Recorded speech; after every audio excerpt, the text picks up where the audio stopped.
बाबा रामदेव जी का जन्म तंवर वंश के राजा अजमाल जी के घर विक्रम संवत 1462 में भाद्रपद शुक्ल द्वितीय को हुआ था। राजा अजमल श्री कृष्ण के परम भगत थे, लेकिन वह निसंतान थे, जिससे वह बहुत दुखी रहा करते थे।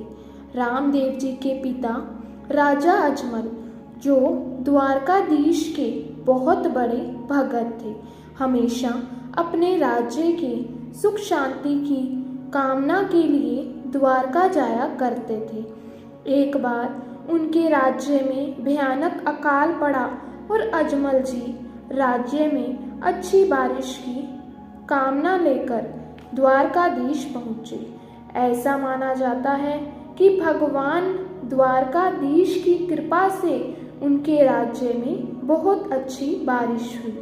बरसात के दिन सुबह जब किसान अपने खेतों को जा रहे थे, तो रास्ते में उनकी मुलाकात अपने राजा अजमल से हुई। उन्हें देख किसान वापस घर को जाने लगे। यह देखकर राजा ने पूछा कि तुम वापस क्यों जा रहे हो? तो किसानों ने कहा कि राजा अजमल जी अपनी संतान हैं, इसीलिए आपके सामने आना अपशगुन बन गया है और हम अपशगुन के समय में बुवाई नहीं करेंगे।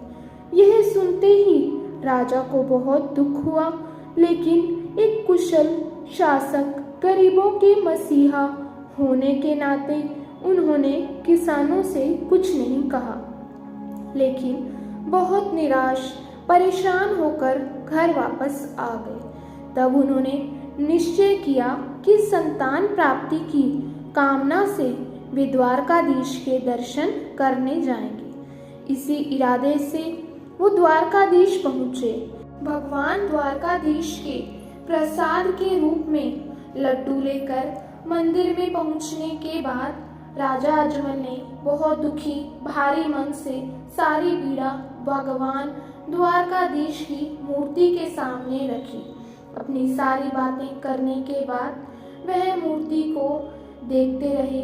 उन्हें लगा कि भगवान की मूर्ति उसे मुस्कुराते हुए देख रही है। यह देखकर अजमल जी क्रोधित हो गए। द्वारकाधीश के लिए लाए प्रसाद के रूप में लड्डू फेंक दिए, जो द्वारकाधीश की मूर्ति के सिर पर लगे। इन सभी वाक्यों को देखकर मंदिर के पुजारी को लगा कि राजा पागल हो गया है।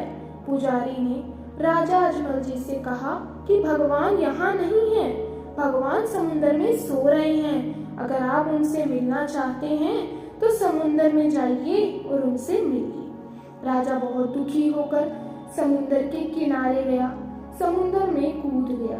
राजा अजमल को भगवान द्वारकाधीश समुद्र में प्रकट हुए।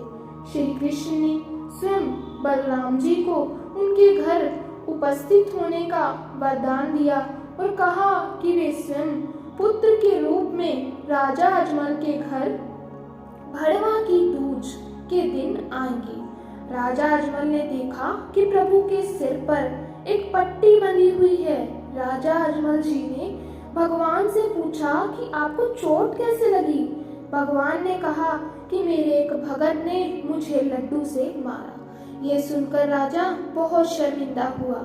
अजमल ने भगवान से कहा, मैं अज्ञानी कैसे जान सकता हूँ कि तुम मेरे घर आए हो? भगवान ने कहा, जब मैं आपके घर आऊंगा तो आंगन में कुमकुम के पैरों के निशान बन जाएंगे। मंदिर के शंख अपने आप बजने लगेंगे। ये सब सुनकर अजमल जी खुशी खुशी घर लौट आए। रानी को सारी बात बताई। अपने निश्चित समय के बाद और भगवान के वरदान के अनुसार पहले बलराम जी ने राजा अजमल की पत्नी मेना देव के गर्भ से वीरम देव के रूप में जन्म लिया। उसके बाद 9 महीने बाद भगवान भादवा की दूज के दिन भगवान कृष्ण के पालने में राजा अजमल का घर रामदेव के रूप में अवतरित हुए। तो बोलिए बाबा रामदेव जी की जय।